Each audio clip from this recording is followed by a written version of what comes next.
This is Austin from TurboLab. In this video, I'm going to go over a couple different variations of the He351ve, He341ve, and the He300vg. So here's the telltale sign that I'm aware of that shows that if you have oversized drill bearings, is it says TS1 on the backside. And this one has a shorter recess. I guess that might be a telltale sign, but I'm not really sure. This is the customer's, so it's like completely identical, I think. Oh, wait, no, it's not. This one has a wider recess, and this one is the TSI as well. And it had the bigger, it was supposed to use the bigger drill bearings. You could just see how the bearings just got smashed in there. I measured the outside of the bearings that came out of this one. Well, not these, those are the replacement ones, but I measured the outside diameter of them because he sent me the originals, and it was the 16 millimeter bearing. The normal ones are 15.85. This is a He351ve. I just did a video on this recently of the compressor housing and wheel machining. I didn't have the whole turbo because he was doing the rebuild. So you just want to watch out for that because it cost him the bearing housing because the bearing housing's no good. The drill bearings are just wedged in there at this point. The shaft broke. Bearing housing's bad because the shaft broke and then just ate that all to pieces. It's supposed to look like that. It just swallowed out the hole really big. Then the other variations are, hold on. Alright, so drill bearing sizes. The common one is the 15.85 millimeter outside diameter.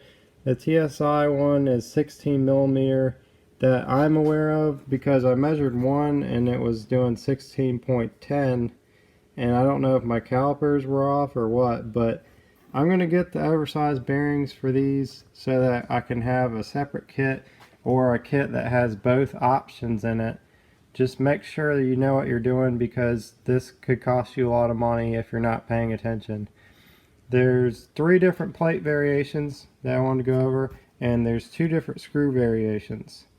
The 3 different plates, there's one type that goes with this style, the He351ve and 341ve, and that one has the smaller screws. So there's only one type of those that I'm aware of. And this one is the newest style. This is the He300vg, but it's like the 2016 model. And then you have a different style, 300vg, where you see this is raised up here. The plates that go on these are different. They sit in lower right here. And you see this one, it's coming up. So these plates are not transferable. Now, one thing that you could do is you could take the plate from this one and drill the holes out bigger so it'll bolt on this one. But you can't take the plate from this one and drill the holes out to bolt on this because this is not raised up. The plate is raised down to bolt onto it. The 2 different screw variations, it's just these are bigger and these are smaller. So there is a thrust bearing variation, one which has a wider mouth and one that has one that's smaller. It's like this because there's an oil hole that's lower on the bearing housing, one of the bearing housings versus this one. So if you use this thrust bearing and this one came out of it, you're going to block off the oil pressure going to the thrust bearing and cause a catastrophic failure that way. So just pay attention to this kind of stuff. I think this is a original. This one may be lower, I'm not really sure. I think that one may be it. I'm not really 100% sure, but just pay attention to this stuff. If you have one come out of that, it's best to have that go back in it. I'm having this piece remade so that we can be able to rebuild these again. This is a He300vg thrust bearing.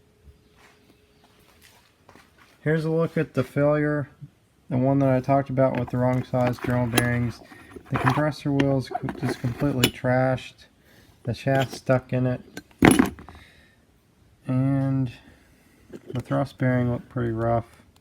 It cracked down through it.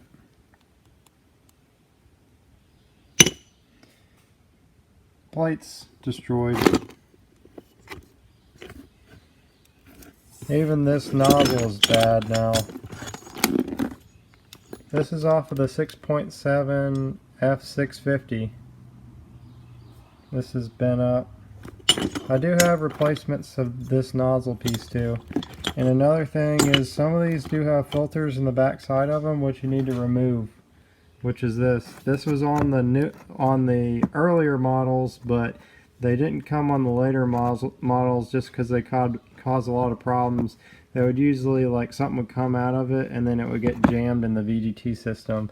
So there'll be these tabs that hold the filters down in here on each side. You just take the tabs out and then take the filters out of them. They just cause more problems, so I would just remove that. Another telltale sign of the thrust bearing difference is the pins. There's two there, one here. He351ve and 341ve had the one pin. 300vg had the two pins, and that's the one that used a different thrust bearing.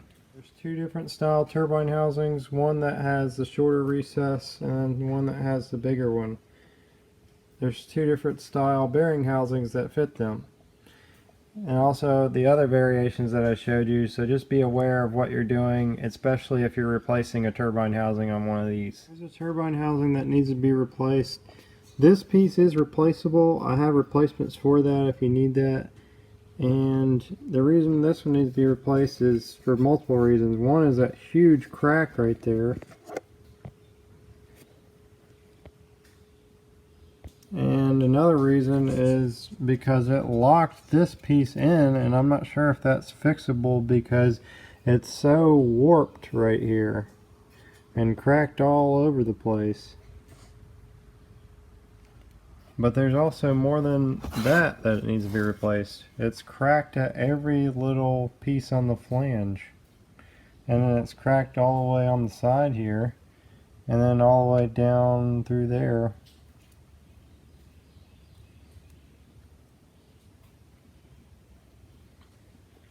This customer kept on surfacing this, and even though he would surface it, it kept blowing the gaskets out of it.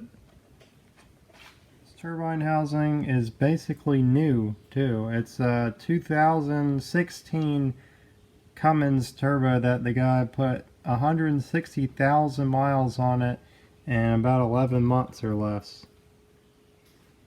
Be sure to share this video with other people that have a 6.7 Cummins so that they're well educated on their turbo. And if you want more information on these types of things and newer things that are coming out, and say you're in the turbo rebuilding field, you really should consider subscribing to this channel because you're going to learn a lot of different information about these types of things where you could mess something up and not even realize you're doing it wrong.